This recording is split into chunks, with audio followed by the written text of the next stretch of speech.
Mrs. Madhavi, a woman of remarkable talent and commitment to philanthropy. She has been a driving force in bringing about positive change through her various initiatives.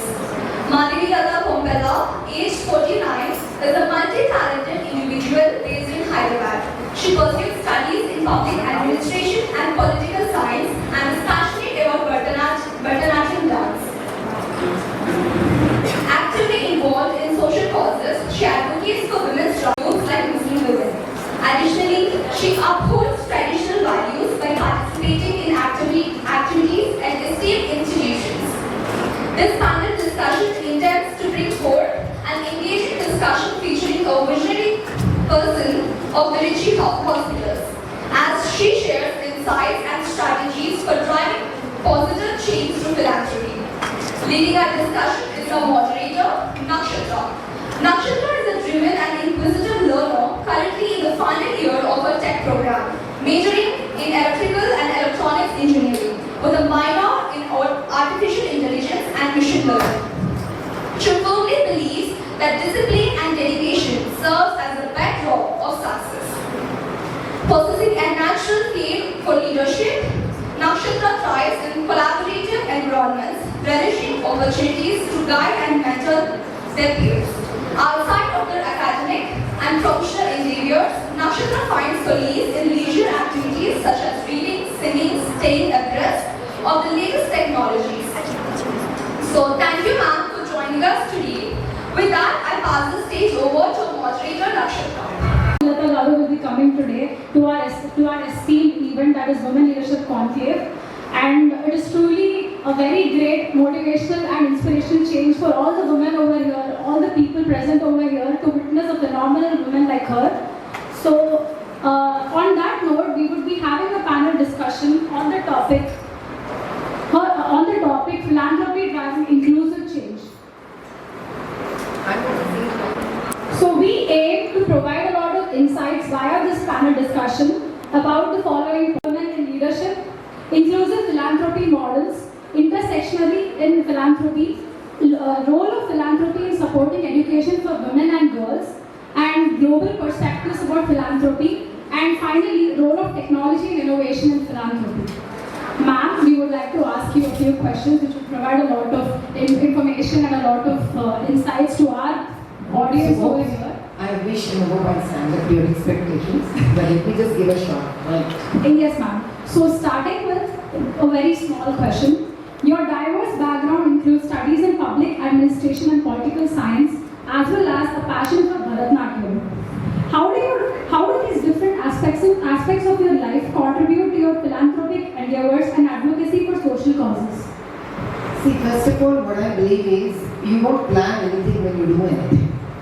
We all know that, right? What's beautiful about life is we all need to know that we are all blessed first to be born as human beings. And all of us have to first learn that. Just being born as a human itself, we are so fortunate among all the life creatures and creatures there on earth. Now the two things here, my education and my dance as an art. Art has been in my family, and probably genetically there was some amount of, whether it is music or dance, or especially dance needs something called rhythm. So that's the rhythm was found in me by my father.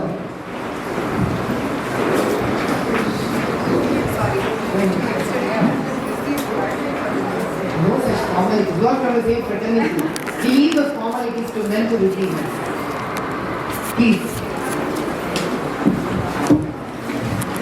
Today, there is no such planning that I have learned dance. Dance came as part of my breath. But one thing I realized that because I have fine art within me, that always tunes to me be happy, smiling. Because whenever I listen to a song or whenever I look at a dance, I always have the rhythm of enjoyment within me. So fine art keeps you light-hearted. Fine art always keeps you in a good mood. So that's what I have learned, and I always ensure that wherever I go, I propagate and tell to the children, for me, all of you are young children, That's what your parents keep telling you, but you deny to accept that. You are children. Because I'm still a child to my mother. I've learned it after a period of time that I'm still a child to my mother. She still scolds me even now. And it's very important. Please, if you have not picked up fine art, please pick it up even now. It doesn't matter whether you excel in fine art. But whenever you're upset or whenever you're in good mood, it is only through form of fine art it comes out. And in whatever form it comes out with a new color and a new expression. So that's part one thing. Now coming up to education, you will be surprised and stunned that I have crossed all kinds of colors in education. I started off with BPC, thinking that I'll become a doctor.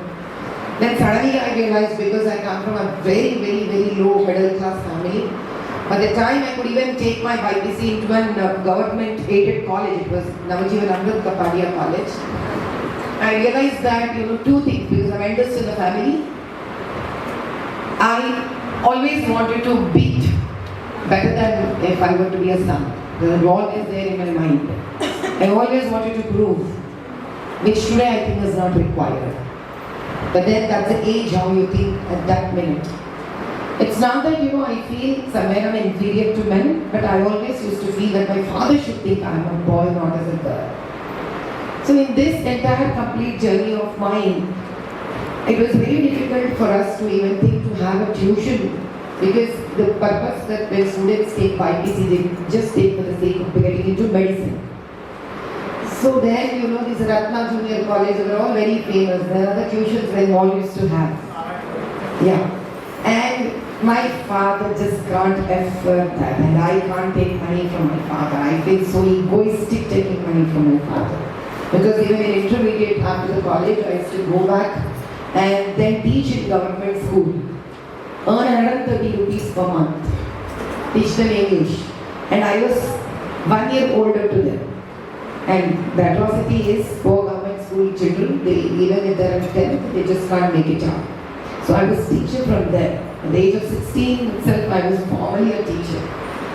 So probably that's the kind of trait in me which continues even till today. See, my answers will never be 1-2 lines. They will like a teacher long in the lecture. Then eventually what happened is that I realized that with just an MBBS you cannot achieve anything, and your whole life would go away becoming MD, some AD, CDs all, and will be ready 34, 35, and I didn't want to achieve at that age anything. I want to always achieve as a young lady. So then I thought, okay, and very important thing is that I would get married, then when will my father and mother enjoy, reap out of my success. Then I instantly shift and jump to BA. Public administration, political science and economics, because what I started loving is probably I should try becoming a civil servant. That's the reason a combination of public administration and political science, I didn't even do that. Ultimately, political science probably looks like very apt to what I've selected then as what is proved today. So life, we all have to know one thing. We think of something else happens. What's very important in our life is, irrespective of whatever we picked in our lives, please remember whether we do justice to that or not. Please remember whether we think and do with a stable mind or not. Today you all are facilitated with something called technology and media, which most of you do not actually use for your right in a good development. See, you are an extreme hit at one generation, we were an extreme hit on another generation. In our generation, we had nothing. But we were very, very, very, very clear on what we wanted. Your generation have everything, but you are confused in what you want in life. Your journey is also not easy, our journey also wasn't easy. But when we both start working together, maybe that's how we will produce the best results. So let's have a harmony between two generations. Let's appreciate each other. Let's exchange the good side of each other. And let not a technology which has no life intervene into us and become big something which is done by us, which has to survive only by us. That's what I believe. Thank you so much, ma'am. It's not just a story of a young woman from a very normal background, but it's a story of the hard work, the effort, the perseverance, and the dedication that no matter whatever field you choose, you have to be really dedicated in that. You have to show your true colors to not just your family, but to yourself and to the nation as well. And that is something which we'll definitely carry from you, ma'am. Thank you. And coming to our next question, through your philanthropic efforts via trust, you provide free medical care and education to those in need. Okay, could you share some success stories or impactful outcomes that have resulted from these initiatives, ma'am? See, whatever I try to help, I never try to go back to know that what happened after that. I only could do what I can do. Yeah, definitely I would tell few things from the medical side. How the passion started. When I gave birth to my first kid, that's when I have learned what goes on a parent. So till then I was just an individual. I wasn't a parent. So I could never seriously like any one of you. But yeah, I did respect my parents very much. I never crossed the border, any line drew by them. But it really takes a lot, to really understand, to get into the issues, because we both, children and parents, are two different entities. Once you become mother or father, that's when you start actually respecting your parents. Because it takes so much to be a parent. It takes so much, we really sacrifice so much, but we are not supposed to talk about that. You need to understand our position. We are not supposed to talk what we give you because it is our responsibility to give. But what we give you is not so easy to give. This is where the whole generation gap comes, because when we heard our parents giving, we thought, yes, they gave us. The same thing if we tell your generations, you question us back saying that it's your bloody responsibility, why are you talking so great about it? It's not that we want to talk great about it, but it is just a struggle we exceed even after a point to give it to you people. And when we exceed that limits that we try to give to you people, it's a kind of, pain that we express, because we know also that you are our babies and we can express to you as much as you can express back to us. Now when it comes to in all this, the reason why I'm talking this is, when I become a parent, that is when I've understood the touch of a baby, the value of a baby. I then observed that how important it is for mother and father who wait till late night for the girls and boys to come home. They keep calling you 100 times. When are you coming? When are you coming? When are you coming? It's not that they don't trust you. It is that they would want to see you safely, successfully every night. Please understand this. I felt this when I saw a serious, dangerous bike ride happening when I was carrying my baby. And that shook me so much. That is when Latha Charitable Trust took birth. The first thing that I have done under trust was to lay 2,500 road dividers with the radium colors. Because I wanted that night the mother to see back her son. Because usually I know girls don't do such things. But for a mother, girl and boy doesn't really matter. That is how the Kompella Charitable Trust took birth. From there we took it further, and we actually realized there can be so many issues to somebody to stand up to be a philanthropist. I'll tell you another example, a very extreme example, where we just met a couple, because then my second baby was about to get delivered. They were a couple, a very poor family. They can't go to government hospitals because unfortunately we see the kind of facilities that are there. Even the poorest of the poor, even the slightest rupee, they still would want to go to the private hospitals, which I am against in spite of heading a private hospital. I wish government hospitals should become successful and all the private hospitals should shut down their shutters. Because this is a democratic country. Yes, we would want entrepreneurs to come up, but education and health are two places where we are only supposed to break even. Just a break even. We can't earn on them. And I truthfully believe that. That is where I saw triplets, quadruplets. There were two couples. They delivered. I don't want to tell the name of the hospital. Then the hospital owner just came down to us because I went for a checkup. They said they want to leave the babies and go. I said, what the hell is that? Why? Because they can't take care of the babies. They're unaffordable because they come from a darji, Telugu family. That is when my second step I've taken along with my husband, that we will support this family for 5 years and every month as 10,000 rupees. So that the babies will be supported and 5 years because their immune system would not develop till 5 years. So this is how my second step came. See, mean that I have done many, but I am telling you things that influenced me as a philanthropist. So now who is a philanthropist? Each one of you is a philanthropist, and you need to know that. What hurts you is what towards you are supposed to work. Philanthropist is not a subject to learn. It is not a career to master.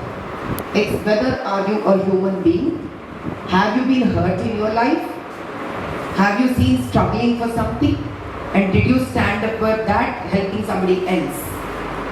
In that case, we should have 130 crores philanthropists in this country.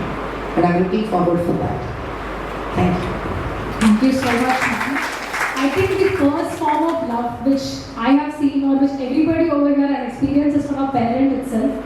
Like they say Matru Devo Bhava and then Pitru Devo Bhava and then Acharya Devo Bhava. That is the kind of selfless dedication that a teacher or a parent gives to a child, and that is the first form which they see personally, and that can make them go to very great miles in achieving a lot of things required for the society and create a social impact as well. That will keep it in our mind, ma'am, definitely. Yeah, how much you are pissed off with the competition in which you are running, unknowingly, even we as parents and teachers also got caught into that whirlpool. We all have to help each other to get out of this whirlpool. That means we all have to know that don't run behind your grades. Please don't run behind your grades. Whatever subject you have chosen, whether because of your rank or because of your passion, every subject has content in it. And every subject has been created because it needed by the country. No subject is small, no subject is big. In that case, all of you degrade to cook at home. Without that, you can't even survive here. So the mother playing role is the worst role in that case. But that's the purest role she is playing there, cooking food for us. And when people pick it up as chef, they feel very great. Then why aren't we feeling great about even we being at home? So it depends from which perspective you see your career. Do not jump for IT jobs. Please bring IT technology into your subjects. Please think of opening startup companies. If things go well, I'll stand up for you. You become as a group. Think different. Think different. Now country wants youngsters to think different. Please think different. Thank you so much, ma'am. On that note, we'll be moving ahead to the next question, which is, as an advocate for women's rights and a supporter of marginalized groups, can you share specific initiatives or projects you've been involved in to address the unique challenges faced by these communities? It's a very, very good question, probably the question that I need to address completely on this. See, all of us have to know that we as women are one community who have been seeing issues and atrocities on us, irrespective to whichever religion we belong to. Each of our religion has their own way to put us to some kind of a problem or issues. And what's very important is, it's not because we are weak, it is because we are very strong. It's other ways what I believe in. Because we are very strong. It's because we are highly capable. That's the reason why it has been turned and tuned this way that you always see kind of an oppression. But what we need to remember that whether this country was this way, no. If the country should have been or would have been like this, today all girls would not have been sitting here and studying. That means you all have to know that this is not an inherent quality of the man of this land. But eventually this is what we are seeing today, that we have to face day in, day out, day in, day out, day in, day out competition which has no sense and meaning for just being a woman here. The specific reasons for this is that the man of this land for years together struggled to protect us. And he comes from a background where he never had to required to protect us. We will be very, very surprised that women on this land used to get dressed up at a very free style. The same sari that you are talking about today, it used to get the same sari and same half saris and same working style of saris. Women used to get dressed up in a very, very stylish way. They used to wear jewelry all the day and still go to with respective styles and go to work. And they were part of the work of what man used to do. Man was never able to work all alone. Women can work a couple of hours more than men. Women can take a couple of responsibilities more than men. Women can think faster than men. And what is the ability of man? To take the support of women, become more wiser and stable, and think long-term planning. Women think short-term planning very quickly. Men do long-term planning very stably, but to do that they need energy from women. So it was a great chemistry between man and woman 1500 years ago. And this was all the problem that made country whatever it had become today. The chemistry between man and woman on this land converted this land into as a golden birth. But the kind of invasions that we have seen in the entire history was only for two things. One, woman. Next, gold and jewelry and prosperity. Entire world wanted to grab Indian women. Now, I'll ask you, each one of you girl, if some dacoit comes to your house, some anti-social element comes to your house, what is the first thing your father would want to protect? You or the jewelry? That's what last 15 years men have been in this country doing to us. And then they've become, actually mentally they have become so derailed protecting us that they have lost the ability to decide whether they're protecting us or whether they're dominating us. So let us help back the men of the house so that they go back to a safety situation and condition, that they love us back, they trust us back, for which we have to calm down. We have to calm down. We need to trust our fathers, we need to trust our brothers, and we need to inculcate the nature to trust whomsoever you're going to get married. A father is different from a husband. If father is worried to take care of you, husband is doubly worried to take care of you. He's more fanatic. And anything which exceeds the limit looks awkward and has exceeded its limit. So it's presenting a very awkward state to us. And it's only a woman who is wise to understand that. I'll give you an example, because you're still very young as babies. You're still babies. I'll give you an example where you are babies yet. When mother feeds the baby, when she gives her own milk, the baby drinks milk. But when they get small little tooth, they bite the mother. Now you tell me, what should a mother do? Hit the baby? She loves the home, her baby is very cute. Men are like those untrained humans. And you are ready ringmasters. I'm telling you what the ring masters. And the ring is love, affection, soberness, patience.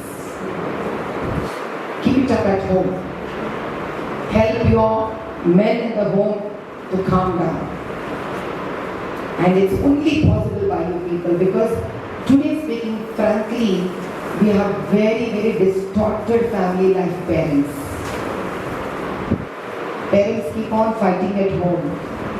And we think in the entire fight, mothers are being suppressed. Fathers are being dominant. But as a daughter, we again have sympathy on fathers because they're very good to you. So you're confused. What the hell is all this about? Then suddenly you want to find a thing. अरे जो मेरा बात सुनता है ना उसको पकड़ना पड़ेगा। अगर आपका बात कोई सुनता है ना तो आप उठो बोल तो उठ रहा है, बैठो बोल तो बैठ रहा है। पहले वो अच्छी बड़ी नहीं है समाज में सब बता रही। Because if the whole purpose in your life is somebody who is self-made, and do remember that you are the strength who make this country go forward. And very importantly, please do not think that you are somebody who is going to sacrifice and you're only meant to sacrifice. No. You are meant to create. You are meant to nurture. You are meant to grow. You are meant to give back. If that is what I think is wrong, then please let me know. Last 22 years, I've been taking care of my children being at home. I only helped when whatever time the organization wanted me, the companies wanted me. People are surprised overnight how did I become a celebrity. But if Narayanamma remembers, I came once before also to your college. The previous batches, if you can know, this is my second visit to Narayanamma. I think I've come 4-5 years back or more than that. Then Sangh, RSS sent me to talk to girls. Then I was taken to a small room. Girls were not even informed. There were benches upside down with lot of dirt. Today, see, such an organized class has been given to me. This is the power of woman. I'm somebody that also, I'm somebody this also. Don't run behind anything, everything will run behind you one day.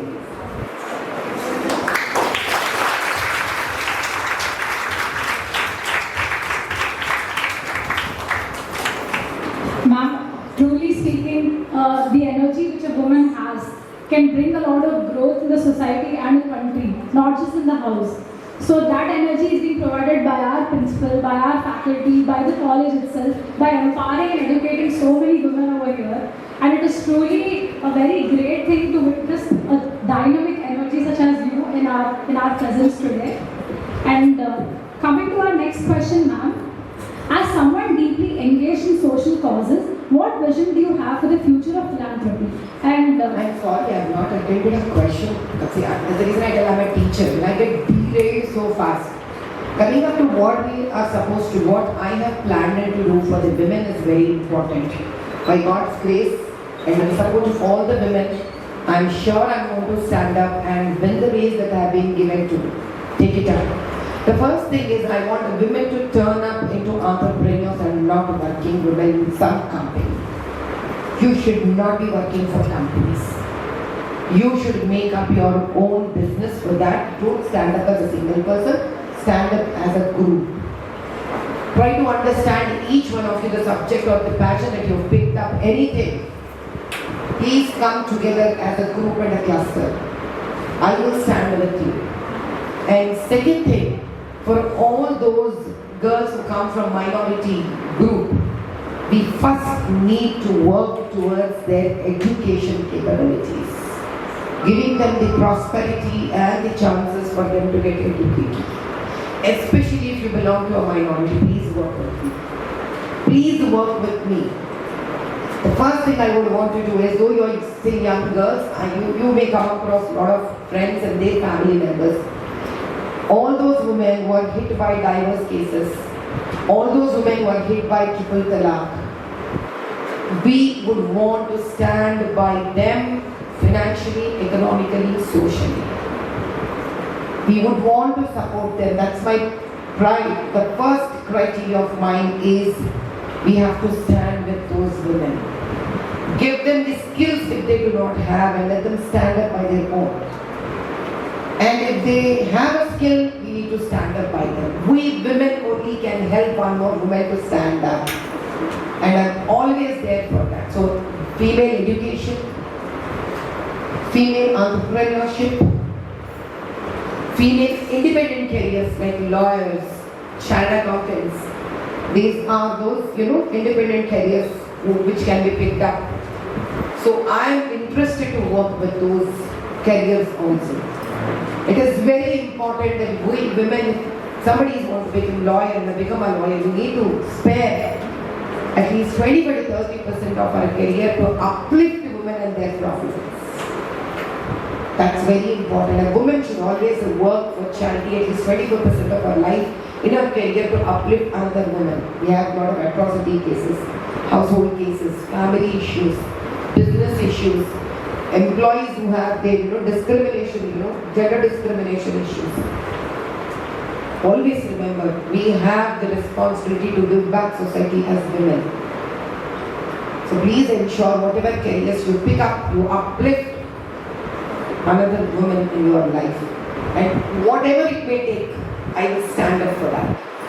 And do remember, I am there for each one of you for all the endeavors that you want to take up in your life. Thank you so much, ma'am. So coming on to the next question, which is, as someone deeply engaged in social causes, what vision do you have for the future of philanthropy? And how do you see the role of individuals, especially the younger generation, in driving positive changes in the society? The first thing is, as I told you earlier also, philanthropy is not a subject. How many of you carry a lunch boxes? Please raise your hands. From there, philanthropy starts being put in a cover and just give it to one poor kid on the street. That's philanthropy. You are eating, somebody else also is eating on the same day. Tell me, what else can you do? Money is not philanthropy. A thought is philanthropy. You don't have to give big things. Whenever you buy a pen for yourself, please buy one pencil and an eraser and a sharpener. Give it to one government school student. That's philanthropy. Whenever you buy very interesting sandals, please buy one pair of Hawaii slippers. Those poor kid is on the street. Just one thing. This is philanthropy. Whenever you brush morning, you just remember one toothbrush, one paste, one tongue cleaner. You give to somebody in the slum. Whenever you go to buy a sanitary napkin, please see that it is once in a year you buy a packet. Whatever it is, whether it is a cotton which is reusable, doesn't really matter. All up to your ways you think. Give it to a government school girl. This is what is philanthropy is. Philanthropy just has to come within you. Either you understand pain or you share what you are doing in your life. Not at your cost. Whatever costly you are buying, I am not saying that. A pair of Hawaii slippers, I am still sure will come for 150, 100 rupees. If you don't think you get that price, go to India Mart. All of your friends come to as a group. India Mart offers you the lowest cost. Thank you so much, ma'am, because everybody in my generation views philanthropy as a very big thing. Like, it's a very complicated task. But you have explained us in very simple words that it all starts with very small things, such as buying a little toothbrush which costs maybe 10 rupees, or buying a sanitary napkin which is a very small thing. No, sanitary napkin now comes each one for 1 rupee. And the Pradhan Mantri, again his name, I'm so sorry, I'm very bad, I'm now learning everything, okay? So there is Pradhan Mantri, Ayush something is there, I'll just give back the name. Jan Aushadhi, yeah. Pradhan Mantri Jan Aushadhi Sanstha. Please remember this, Pradhan Mantri Jan Aushadhi Sanstha, these are the shops, the kind of centers that have been opened. One sanitary napkin costs you 1 rupee. Please do this time for the Women's Day. Tweet it and send it back as respect to Pradhan Mantri if you can do it. Go to the slum, all of you together, my sweethearts. Just go to a government school, or the girls will be coming from examinations out now, 10th class girls. Each one give a packet, 10 rupees, 10 packs. I'm sure each one of you can afford that. But do it collectively. That is how you will send this message to Pradhan Mantri ji, that how beloved are all of you to him and how much you really love him, because you know what it takes just to make it 1 in 1 rupee. He has opened up this only for the sake of girls. So let's appreciate it. We are living at an age where we don't get anything at this point for 1 rupee. Before we used to get a lot of things, maybe like we used to get pencils or sharpeners. Even the street guy who is, who asks for money, you give 1 rupee, gives it back probably. They even ask us questions like, what can I do with this 1 rupee? Imagine that, but so you need to propagate this here. See, I am today addressing this number. That you know what this does mean? That I am conveying this story to so many, so that this so many will become n multiples. Please don't listen to this and leave the desk, leave the room just like that. We kind of a people, in spite of our heavy schedules, hectic schedules, they come here because we feel that we are foundations and you are pillars. And please do become strong pillars. Thank you so much, ma'am. Coming to our final question. Your dedication to improving the community through hard work and compassion is commendable, ma'am. Can you share an instance where you faced challenges or obstacles in your philanthropic journey, and how did you overcome them to achieve your goals? The biggest challenge is right now what I am going to face. My whole entry into politics is philanthropy. But now I know that I have, and my whole purpose is to uplift the minority community, Pasmanda women. Second thing is, I want to stand up for those entire Hindu families who are also into lots of atrocities. Now what happens is that, when people started taking religion as the biggest subject to talk about, Hindi mein the ghin aati hai. That means, I feel ashamed even to be part of that. We are all Indians, man. We are citizens of this country. Where the religion even coming when it comes to prosperity, when it comes to progress, when it comes to development. What are politics? Politics are a form of leadership for development. Why are we even talking religion here? There's no religion here at all. And what happens is that young minds, when they're thrown the think of religion, they do not know what they're thinking, how they're thinking. Then suddenly the wobbling starts. And when you're wobbling, you don't know which direction also you are moving. My biggest philanthropic journey is the one what I'm going to take it up now, right now. I have to cross a big examination called elections. It's a philanthropic journey. I don't know if anybody who can say any politician, but for me, like Modi, it's my philanthropic journey. If I can turn politics into my philanthropic journey, I think everything is philanthropic on this earth. And my whole purpose itself is to uplift the old city, bring out phenomenal truths, and irrespective of Hindu and Muslim are suffering there. Jobs. 40% of jobs are being occupied by Hyderabad as the capital city of Telangana. But you would be surprised that Hyderabad is made up of 3 constituencies. If you are educated girls, you need to know this. Malkajgiri, Secunderabad and Hyderabad. And some portion of Chevella also, because probably the outskirts are also included. The old city constituency, which is also named like Hyderabad, it doesn't even contribute to 1% of those jobs. And nobody talks about this. And you would be surprised that the so-called beautiful bangles which we just go and buy in Lad Bazaar, there's so many women have become blind doing that. And this voice is not heard. And this is my journey. My journey is to bring those voices out. My journey is to bring that right of expression, right to speech out. And stand for every individual, whether it is woman or youngster or a child, that I am there for you. And at times I have realized that philanthropy has to penetrate into politics and convert politics into philanthropy. Otherwise, bringing change is not possible. And I'm going to turn politics into philanthropy and show all your young generation, so that all of you, when that 30% reservation starts in politics, should get into politics.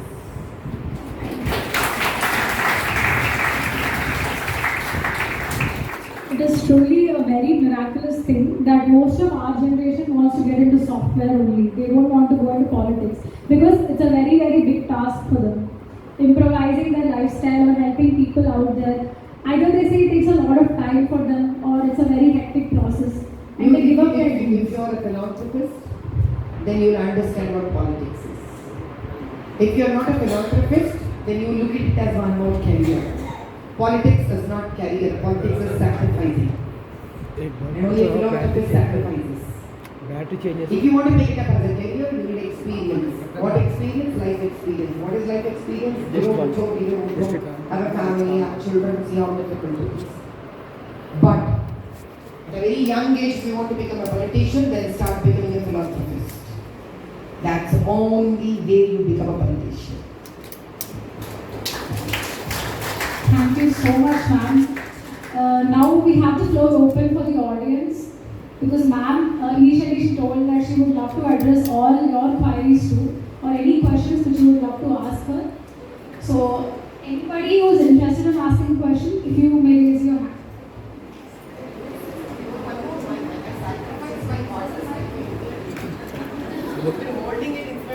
Of your interviews. This is a fangirl moment. I've been waiting for many days. I wanted to meet you. But glad that Narayana brought you here to our college. And my simple question is that I get so much divinity, so much courage, and so much confidence and clarity that is reflecting within you. So what is the how did you achieve this? Or how By believing that there is God and Sanatana Dharma, and I believe that Hindu Dharma teaches only one thing to you. Be humble.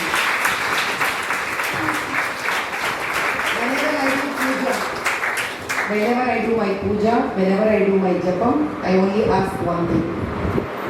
I ask that please make me a humble child to my parents, please make me a humble wife to my husband, please make me a true mother for my children, and please make me a true philanthropist for the nation. I never ask anything. I'm a really big fan of you, ma'am. Yeah, I'm surprised that I have fans of this age group because I thought you would be my first enemies because I'm so cutthroat the way I talk in my interviews. But I'm so surprised that how did I become your fan? You become my fans. I don't know how I become your fan. Any case, you are surprising me. Keep going, keep going. Ma'am, recently I met my relatives in a family gathering and they were talking about the politics and all, and then came your topic. They were saying that female bulldozer is coming to our city. Then I was like, Yogi ki bahan hai kya? Then I started seeing your interviews in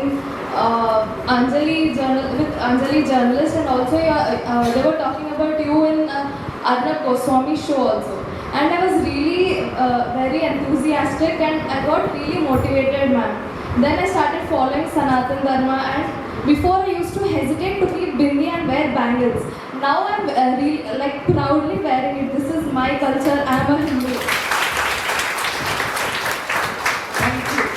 I have to thank you because It takes so much of transformation in a person to go back to accept, because what exactly happens is when you don't follow something and you believe in that you're right not following something, and suddenly you start following it, you are more worried how to answer your peer group.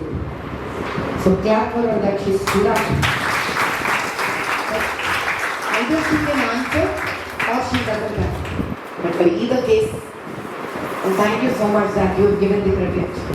Yes, ma'am. But I would still give the credit back to you, because you were somebody who were looking forward to somebody to guide you without your knowledge. This is what I have been saying. Youngsters are so beautiful. They just need to be guided very softly. No, the days have gone. You better be careful, man. That's how what you tell us. I know. Because I also have two little daughters. How much ever I love them, they still want to take their rights. My God, endless journey with them I have. Even if I talk to them the way I'm talking to you people all the time. But then also they start, picking out the mistakes around me. And I feel so nice, because if they grow up and they have their own family and children, they don't come back to pick up my mistakes, right? Then I really miss them. Maybe then I'll always keep starting sitting with girls like you to feel that my daughters are back again. Thank you so much. Ma'am, your kids did not go to any coaching, and just under your guidance they cracked IIT, which is really great, ma'am. And in this generation, Gen Z, we call it Gen Z, is it really Yeah, I possible heard to this. My focus- daughters told me you better learn what is Gen Z. Ma'am, is it really possible to focus on something like without any coaching, achieve something? See, ultimately I would want to tell all of you that. Please sit down. What is very important, all of you have to know that no path has been till date made to make life easy or short. All these institutions are trying to bring to you the shortcuts of life. And whenever there is a shortcut, do trust me, there is something big problem which is going to come out your head. Education is not the result. Education is the process. The reason why my children probably would have stood up is because I always taught them that just leave expectations and then work, which is very, very, very, very difficult. Because we are brought up by our parents who have expectations on us. We go to schools and colleges, they have expectations on us. After a period of time, we learn to have expectations on ourselves. So it is very difficult to get out of the vicious word called expectations. But the day you can crack and come out of not to expect anything out of you, and still you adhere to the process, that is learning the content. Learning the content. Not the questions to be answered behind the book. That is when you've cracked it. I never ask my kids to answer the questions behind the book. I always ask them that, do you understand the lesson? So I used to open the book whenever I started teaching. After teaching them the entire lesson, I used to do a lot of homework. Whatever I taught in whatever classes, I am not a good teacher. But if I taught even a lesson, I used to open the textbook and then ask questions between the paragraphs. So it's very easy for them to answer the questions behind the book. So please don't ever prepare examination point of view. That's the most worst way to kill your personality, not career. Once personality is killed, there's no career. Good afternoon. Getting education to minorities, ma'am. I wanted to ask you, how fair do you think the reservation system is? Yeah. The basic reason when constitution is introduced to reservations, the basic thinking was very different. So we all have to know one thing, that India is one such unfortunate country which has seen two extremes. You all people have to know that 1500 years back, or typically in 17th century, 18th century, entire education in this country was supported by a class called manufacturers.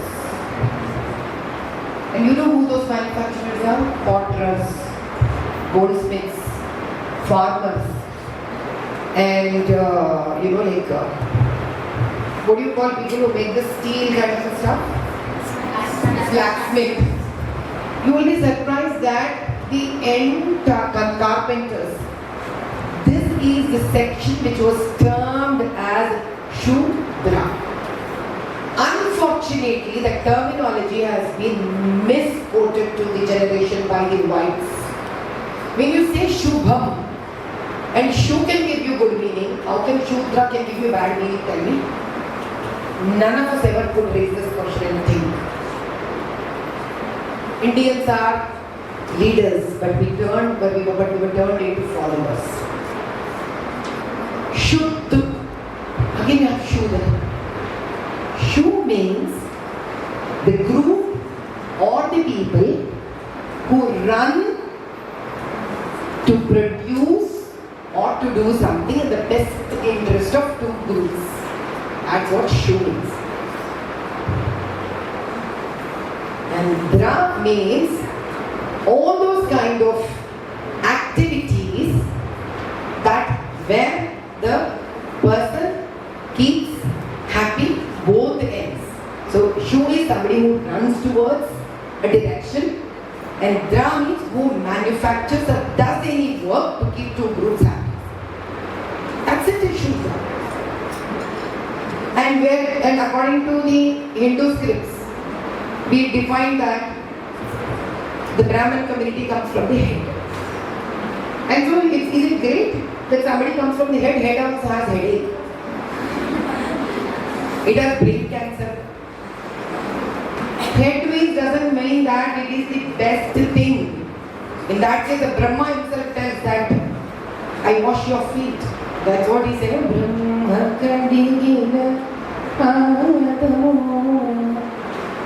The feet of Vishnu were washed by Brahma himself. How can feet be wrong? Because they run. Because who is Shudra? Is a man who runs towards giving those things. So other three groups. What do we run with? Feet or head? Obviously there's a portion given to them. And what is brain? Brain is intellectual contribution. I'll ask you one thing. When we have MSET or any engineering examination, can I consider all the computer science students as Brahmins? Yes, I should, because they are on the first rank. That's it.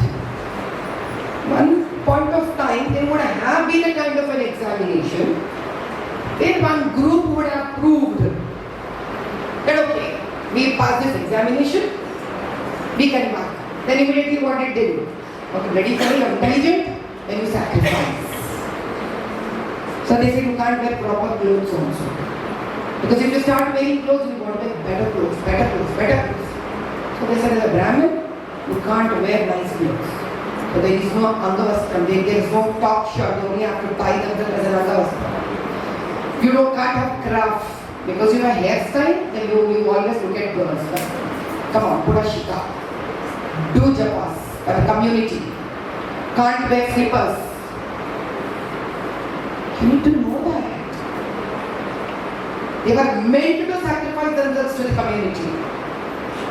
For the sake of community. To build community. To help community. Then how would they live? To them, supports to protect them as Kshatriyas. To them come this issue. There are manufacturers. Okay. ब्राह्मण जी आपके लिए कहाँ बनाते हैं? चलिए आपके दान हम आपके जो खाने का है दाना हम दे देंगे. आपकी यज्ञशाला हम बना देंगे. That's how they all started taking care of them. Now comes who? Kshatriyas. That's the reason Brahmin is not supposed to eat non-vegetarian. Why? He would be in direct touch with the God. So he has to respect the process. Now comes Kshatriya, who comes from the shoulders. With what do you do a yuddha?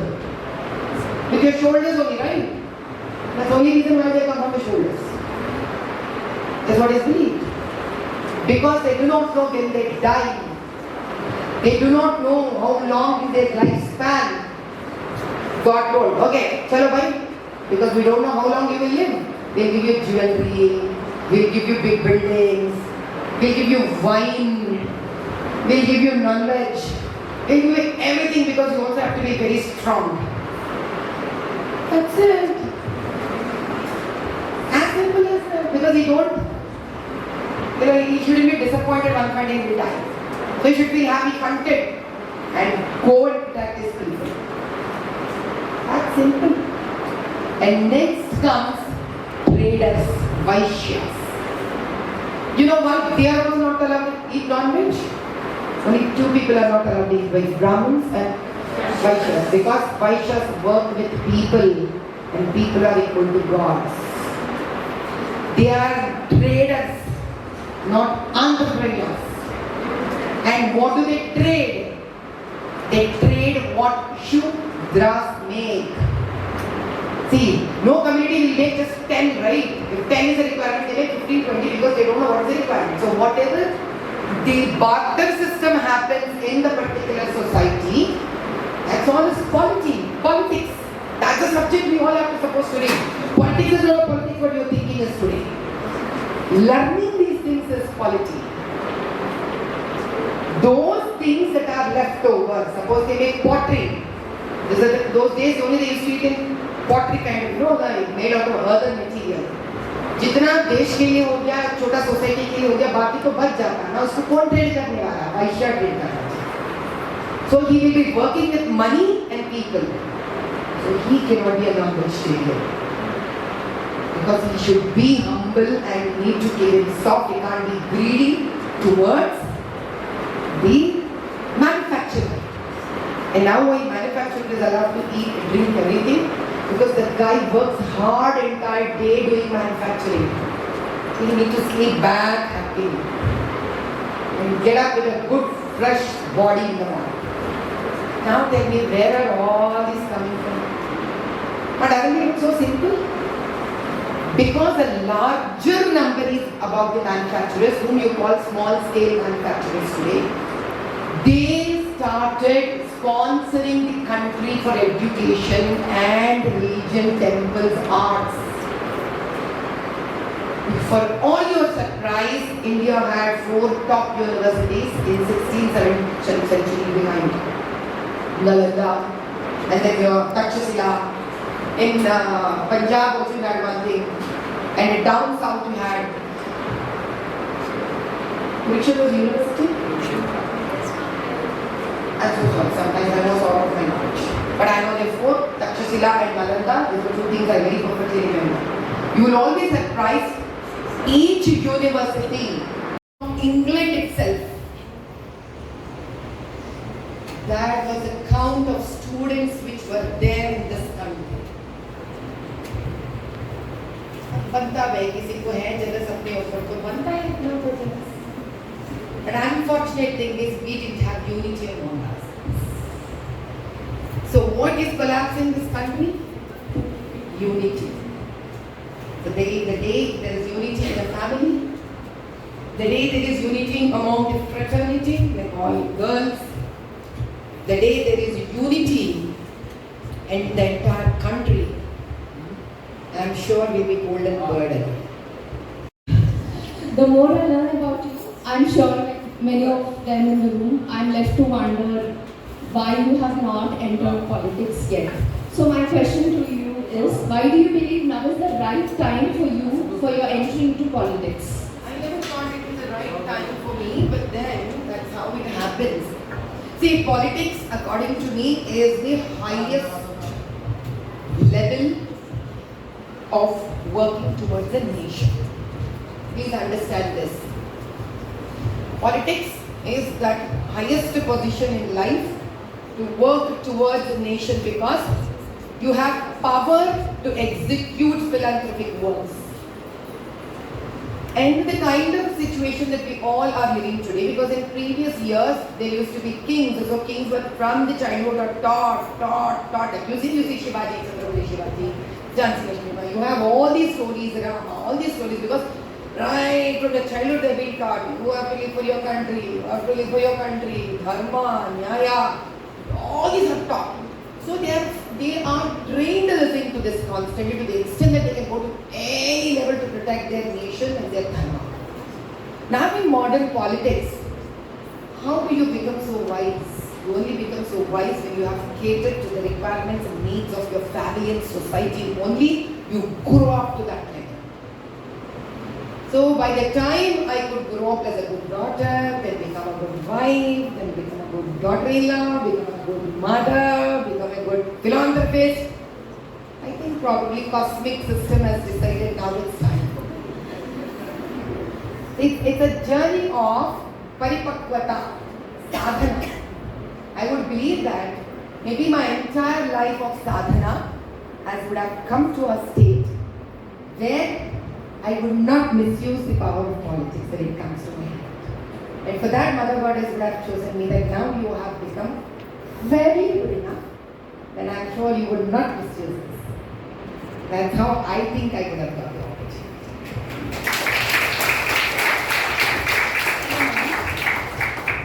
Ma'am, as you are entering into politics right now, so there are many youngsters who want to complete their degree and want to serve this country through politics. But there's a scenario out there like to everyone, the politics corruption will happen, and there's a lot of things which are going to happen internally. They have a scenario in there. So how do you tell youngsters out there like you can still do this? Like politics is a way you can go through to serve this country. Fantastic question. That's the reason probably Modi bhai has selected me without seeing my face.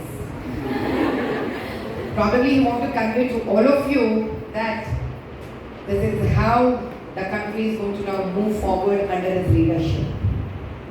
By choosing me, he has chosen all of you. So, as soon as you finish your graduation, I wish that I should win this race for the sake of you all. Because it's not my journey. It's your journey that I have taken up. So the moment, if you are blessed enough that I win this, then please do join me. I give each one of you a task for a span of 5 to 6 years. Then you can choose your constituencies to stand up for elections.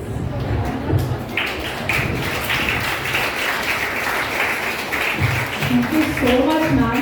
It's like there's a little spark in all of our eyes after listening to your wise words, to your powerful, to your energy which is matching with everybody in this room. Not just people of my age, but people of your age as well. It's like this whole room, despite of all these lights, is even more well lit because of your presence, ma'am. Thank you so much once again for coming to our college. Sometime I may call for a march, and I do walk march. I don't know your examination dates. When are they? April. What time? So, sometime between mid-March to mid-April, if I call for a Shakti March, I wish all of you please do join me. We'll not do it in hot summer. We'll either try to pick up morning. If you can't get up in the morning, we'll do it in the evening. We have all options. So let's do a march to show that the Stree Shakti has awakened. And when we wake up, the sun always shines. And we'll prove that we don't have to have British Empire. India is good enough always to sun to shine.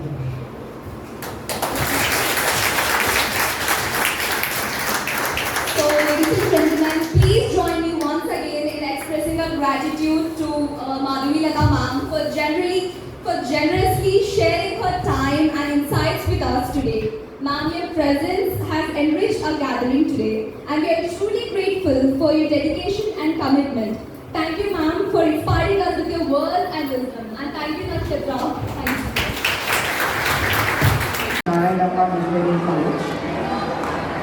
As such, I know the college carries a lot of philosophy and principles with it. Because the college has its foundation. And I'm very happy that I've come to a college whose foundation is because of a very principled and dedicated man who has only learned to sacrifice in life. There's a lot to know about him other than that many of us only when we go through the sweet shop we look at Polarity's GCM. But he's been somebody who has uplifted the Sanatana Dharma and Hindutva. He's a man who has shown at international level about the Hindutva and Hinduism. A very simple and a man with a lot of elegance. No one would even know that when you look at him, you would not know that he's somebody who owns so much.